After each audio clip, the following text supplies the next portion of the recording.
आज की हमारी स्टोरी है अंधेरी। मेरा नाम प्रकाश है। पेशे से मैं एक वकील हूँ। मुझे अजीब अजीब चीज़ों को जानने की हमेशा उत्सुकता रहती है। अलग ठिकानों पर जाकर उनकी तस्वीर कैद करना मुझे अच्छा लगता है। मैं कहीं भी अकेले ही जाना पसंद करता हूँ। बरसात के दिनों में मुझे पहाड़ों और जंगलों से बनी सुंदर जगहों पर जाना और तस्वीरें कैद करना अच्छा लगता है। इसलिए इस बार मैंने रंदार टूरिस्ट डेस्टिनेशन जाने का सोच लिया और निकल पड़ा अपना कैमरा लेकर। घने पहाड़ों और जंगलों से घिरा, बीच से एक नदी बहती, इतना सुंदर वातावरण, ताज़ी हवाएं, सुकून, सब कुछ था। मेरे प्रिय कैमरा के लिए बहुत सारी फ़ोटो भी। होटल में सामान रख खाना खाकर निकल पड़ा अपना कैमरा लिए उस जगह जहां पहली बार आया था, जहां ज़्यादा टूरिस्ट घूमते। उसके उल्टा मैं अकेले ही कहीं पे जाना पसंद करता। इसलिए मैं चल पड़ा अंदर आगे घने जंगल में फ़ोटो क्लिक करते हुए। मेरे सामने एक पहाड़ी आ गई। पहाड़ी बड़ी थी तो मैं चढ़ने में वक्त लगा। जैसे ही मैं सबसे ऊपर पहुंचा, मानो स्वर्ग मिल गया हो। इतना अच्छा नज़ारा मैंने आज तक नहीं देखा था। वहाँ मेरे सिवा कोई और नहीं था। मैंने फिर तस्वीरें क्लिक करने लगा। मैंने कैमरा की लेंथ बड़ी की ताकि दूर तक का दृश्य कैद कर सकूं। तभी मैंने देखा कि दूर नदी के उस पार जंगल में एक गांव भी था। कुछ दूर देखा कुछ मछुआरे मछली पकड़ रहे थे। मेरी उत्सुकता फिर जाग गई। शाम होने वाली थी, पर मैंने सोच लिया था सुबह जल्दी निकलकर वहां जाऊंगा और उन मछुआरों और गांव के फ़ोटो ज़रूर लूँगा। वापस होटल आकर मैंने उस जगह की होटल मैनेजर से पूछताछ की। प्रकाश ने मैनेजर से कहा, सुनो, मैंने दूर एक जगह देखी। वहाँ एक गांव है और नदी में मछुआरे भी दिखे। मुझे वहाँ जाना है। कोई आसान रास्ता है? मैनेजर ने कहा, नहीं सर, वो जगह हमारे डेस्टिनेशन में नहीं आती है। वहाँ कोई नहीं जाता है। उस गांव के मछुआरे कभी भी किसी को वहाँ आने नहीं देते थे। वो उनकी जगह है। आप यहीं घूम लें, वहाँ जाने की ज़रूरत नहीं है। मैंने और ज़्यादा पूछना ज़रूरी नहीं समझा। कमरे में आया, पर मैंने ठान लिया था मैं ज़रूर वहाँ जाऊँगा। जंगल के रास्ते सुबह जल्दी से होटल से निकल पड़ा, अपने साथ खाने का कुछ सामान और अपना कैमरा हाथ में लिए। जंगलों से गुजरते हुए फ़ोटो क्लिक करते हुए, उस अद्भुत वातावरण के मज़े लेते हुए आखिरकार दोपहर 2 बजे तक उस नदी के स्थान पर पहुँच गया। गांव नदी के उस पार था। नदी में कुछ मछुआरे मछली पकड़ रहे थे। शायद वो उसी गांव के थे। मैं आगे बढ़ा और एक मछुआरे को हाथ का इशारा करके अपने पास बुलाया। मछुआरा बोला, कौन हो तुम? इस तरफ क्यों आए हो?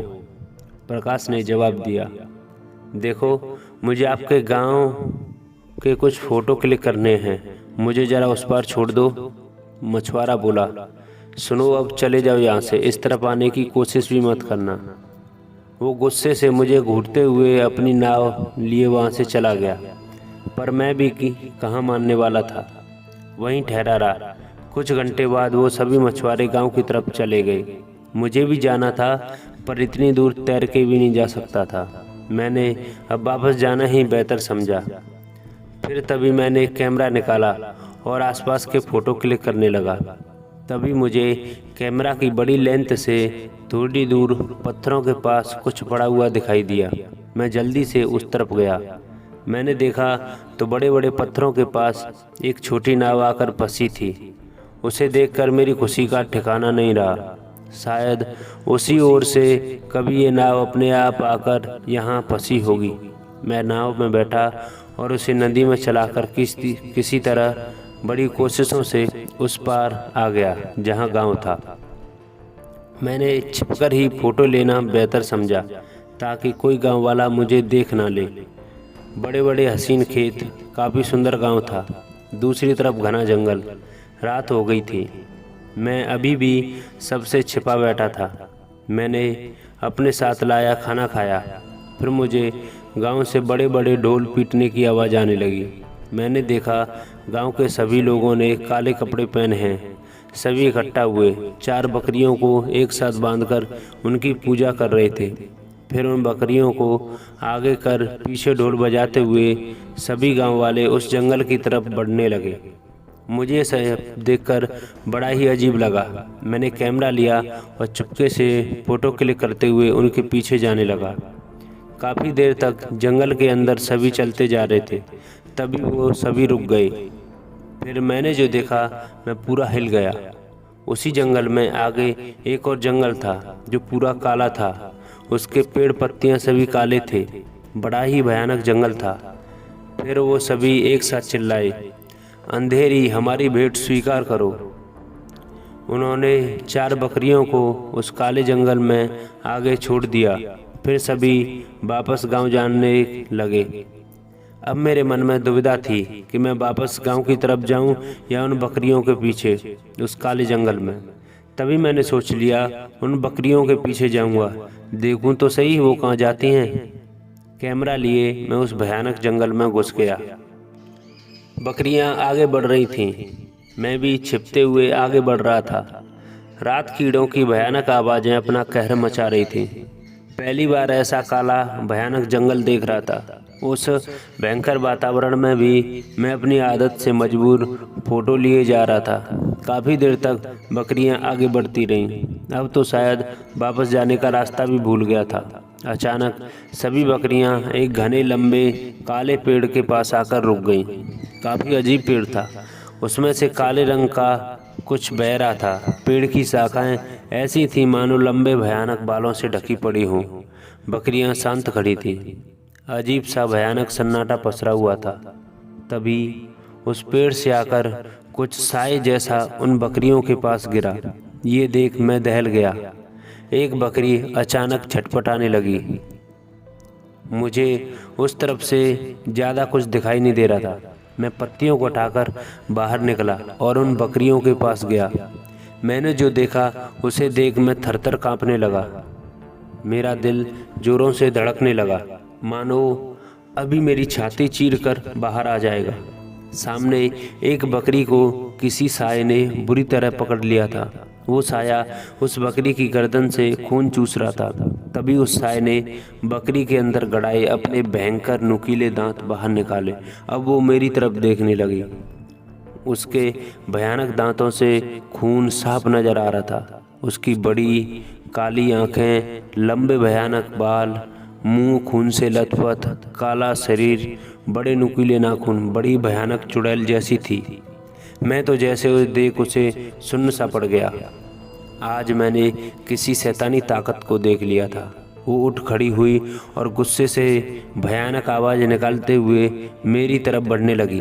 तभी मैंने खुद को संभाला और तेज़ी से उस काले जंगल में भागने लगा। वो भी मेरे पीछे पड़ गई थी। शिकारी बिल्ली की तरह वो मेरे पीछे भाग रही थी। मैं चूहा बन छिपते हुए उससे बचने की कोशिश कर रहा था। एक बड़े पेड़ के पीछे छिप बैठा। वो गुस्से से मुझे खोज रही थी, मानो मेरे मिलने पर मुझे कच्चा ही खा ले। मैं डर से कांप रहा था। तभी वो चुड़ैल दूसरी तरफ मुझे खोजने चली गई। मौका पाते ही मैं उसके विपरीत ओर भागा। जब मैं भागते भागते थक गया तो थोड़ी देर छिपकर एक पेड़ के पास बैठ गया। तभी कुछ खून की बूंदें उस पेड़ से आकर मुझ पर गिरने लगी। मैंने ऊपर देखा तो मेरे रोंगटे खड़े हो गए। पेड़ के ऊपर अजीब तरह के शैतान उल्टे लटके हुए थे। उनके भयंकर शरीर से खून निकल रहा था। जली हुई भयानक चमड़ी और लाल चमकती डरावनी आंखें मुझे ही देख रही थीं। अचानक सभी शैतान पेड़ से रेंगते हुए मेरे पास आने लगे। मैं फिर पूरी तेजी से वहां से भाग खड़ा हुआ। डर का पागलपन और ये सब भयानक शैतानों को देख मेरी रूह कांप उठी थी। उस काले जंगल में आकर मैंने बहुत बड़ी गलती की थी। मैं उसमें से बाहर निकलने का रास्ता खोजने लगा। बस किसी तरह अपनी जान बचाकर इस भयानक जंगल से बाहर निकल जाऊं। मैं डर से कांपते हुए आगे बढ़ रहा था। तभी अचानक कुछ दूर मुझे आग जलती हुई दिखाई दी। मैं उसके पास गया तो मैंने देखा उस आग के चारों तरफ लाल साड़ी और घूंघट ओढ़े कुछ महिलाएं चक्कर लगा रही हैं।